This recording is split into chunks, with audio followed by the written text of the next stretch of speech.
Saviez-vous que la fin de l'incroyable cirque numérique a fait pleurer ses doubleurs?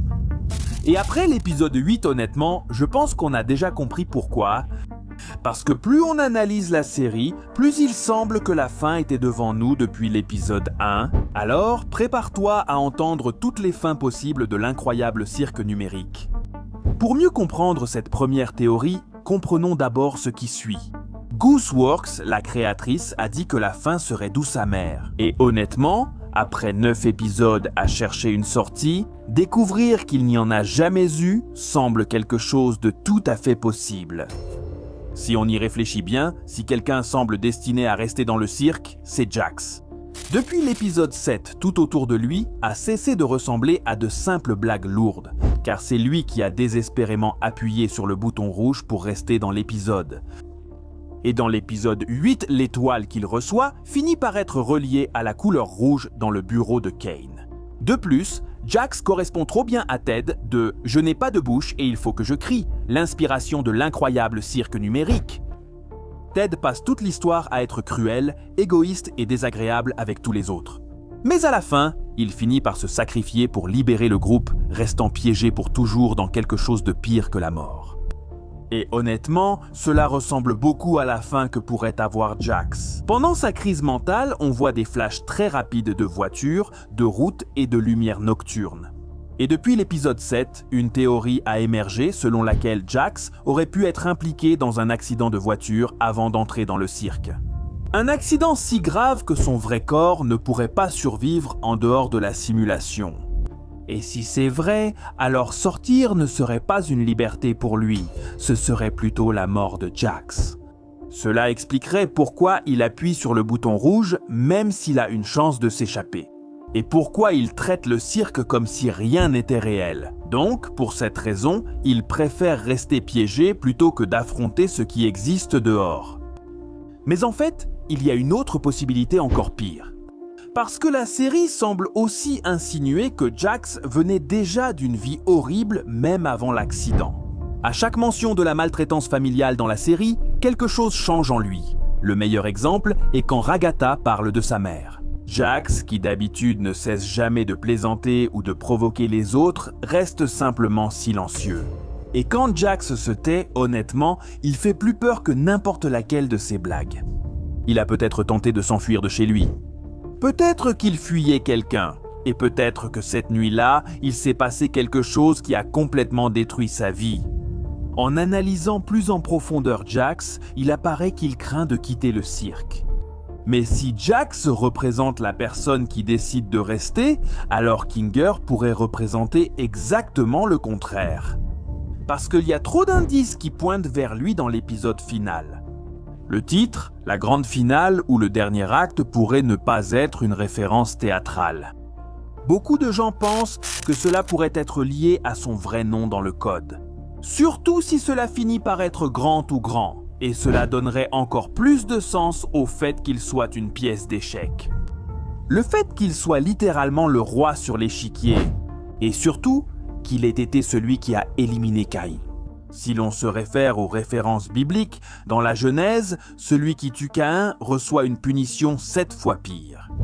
Et dans le cirque numérique, Kinger a été celui qui a appuyé sur « éliminer ». Et en fait, si tu relis les symboles religieux, les références bibliques et l'idée constante du sacrifice, il semble de plus en plus que Kinger pourrait finir par faire le dernier mouvement de la partie. Et cela pourrait signifier tout sacrifier pour que les autres puissent enfin sortir. La troisième possibilité, honnêtement, pourrait être la plus triste de toutes. Parce que plus on analyse Pomni, plus il semble que la série, depuis le pilote, laisse entendre qu'elle pourrait finir par se sacrifier pour tous les autres. Et l'indice le plus fort était là depuis le début. La scène finale à la table est disposée exactement comme la scène. Et Pomni est assise juste au centre, dans la même position que Jésus dans le tableau de Léonard de Vinci. Et le pire, c'est que toute la personnalité de Pomni correspond à cette idée. Elle est entourée de personnes, mais elle semble quand même complètement seule. Et le détail le plus ironique, c'est qu'elle est habillée en bouffon. Quelqu'un créé littéralement pour divertir, pendant que tout le monde ignore ce qui se passe à l'intérieur du cirque. Et puis il y a l'histoire de Christine. Parce que dans l'une des vidéos promotionnelles, Kane l'appelle ainsi directement. « Christine, quel est ton souhait ?» « Christine, quel est ton souhait? Ce n'est pas mon nom. » « Ne mens pas, Christine !» Et quand Pomni répond confuse que ce n'est pas son nom, Kane insiste « Ne mens pas, Christine !» La série n'explique jamais ce moment. Et plus on y réfléchit, plus il semble que Pomni pourrait suivre un arc similaire à celui d'une martyre. Quelqu'un qui finit par porter la souffrance du groupe pour que les autres puissent s'échapper.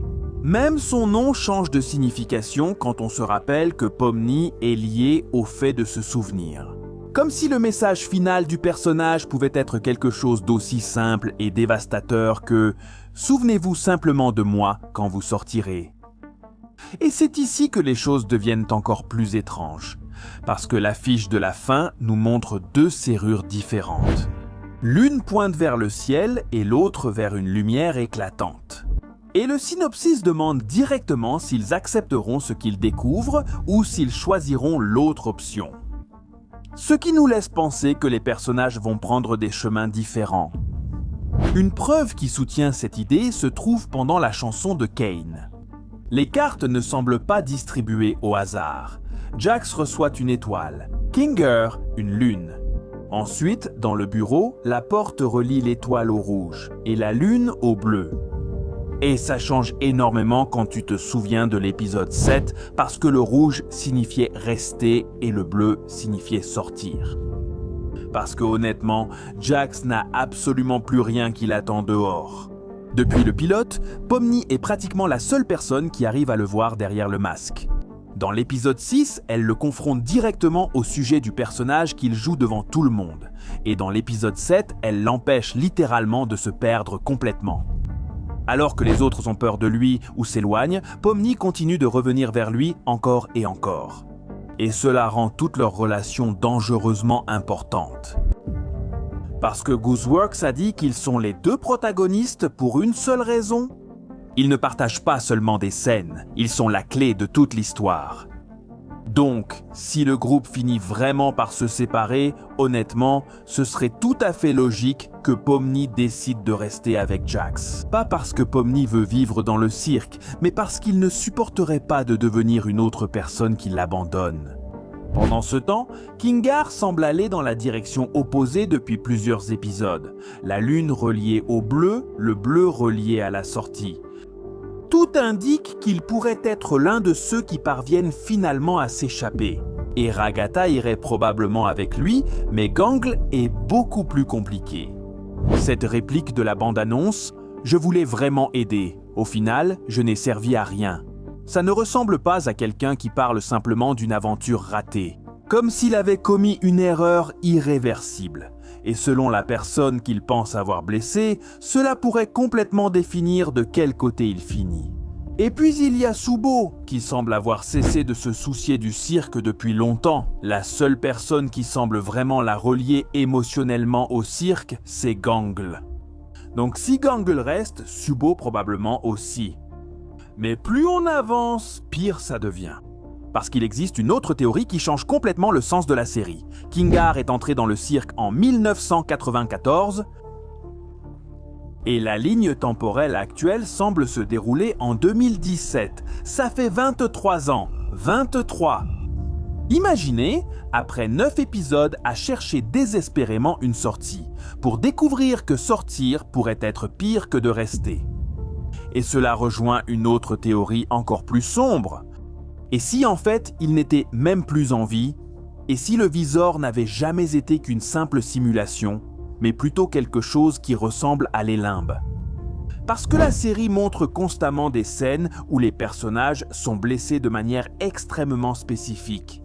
Pomni continue d'être poursuivi par des chiens dans le bâtiment abandonné de Sienna, Gangle est lié à des accidents de voiture, Subo est lié à la dysmorphie et au rejet de son propre corps. Ragatha parle de maltraitance familiale. Et Jax, eh bien...